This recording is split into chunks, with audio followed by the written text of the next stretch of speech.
கர்த்தர் சொல்கிறார், இந்த உலகத்துல இருக்கிற யாரை கேட்டாலுமே உங்களுக்கு எது மேல ரொம்ப விருப்பம் அப்படின்னு கேட்டா உண்மையா எதுனாலும் சொல்லுவீங்க. அம்மா உண்மையா உங்களுக்கு எதுனால விருப்பமா அந்த உலகத்துல இருக்கிறதுல? இந்த ஒரு நகை இல்லையா, நகை மேல விருப்பம் சொல்லுவோம். நகை பிடிக்காதவங்க யாருமே இருக்க மாட்டாங்க. எனக்கு நகை பிடிக்காதவங்க இருக்குன்னு தான் கை தூக்குங்க, எனக்கு நகை பிடிக்காது இல்லையா.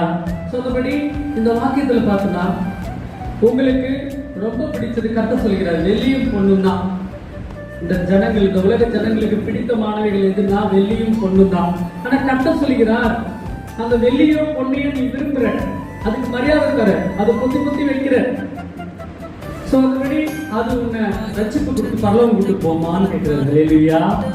கர்த்தர் சொல்கிறார், அருமையாய் நீ விரும்புற வெள்ளியோ பொண்ணோ ஆஸ்தியோ அந்தஸ்தோ வீடோ இந்த உலக காரியங்கள் உன்னை ரட்சிப்பை கொடுக்காத அந்த பரலோகத்துக்கு நடத்தாது. நானே ஒரு பலியாடா, தேவ பலியாடா உங்களை மீட்டு கொண்டேனே. என்ன நீங்க மதிக்கிறீங்களா? ஹல்லேலூயா.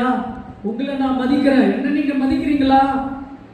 இந்த உலகத்து காரியங்களுக்காக உங்க மதிப்பு உங்க பெருகணும் அப்படின்னு சொல்லிட்டு நீங்க எதேதோ பண்றீங்க. இதெல்லாம் வெறுமையானவைகள்.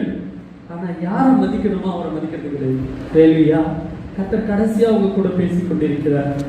நான் உனக்காக ரத்தம் சிந்தினேன், நான் உனக்காக என் ஜீவனை பாராமல் சிலுவை மரணம் அடைந்தேன், உனக்காக நான் அடிக்கப்பட்ட நொறுக்கப்பட்ட, உனக்காக நான் பாதிக்கப்பட்ட அசிங்கப்பட்ட அவமானப்பட்ட துயரப்பட்ட துன்பப்பட்ட, உனக்காகவே அந்த பரலோகத்தில் இருந்து பலியாடா நான் வந்தேன். ஹல்லேலூயா.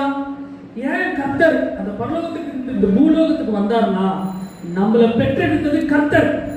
ஹல்லேலூயா. நம்ம பெற்றெடுத்த பிள்ளைகள் ஒரு நல்ல இடத்துல இருக்கணும்னு அப்பா அம்மா ஆசைப்படுவோம்.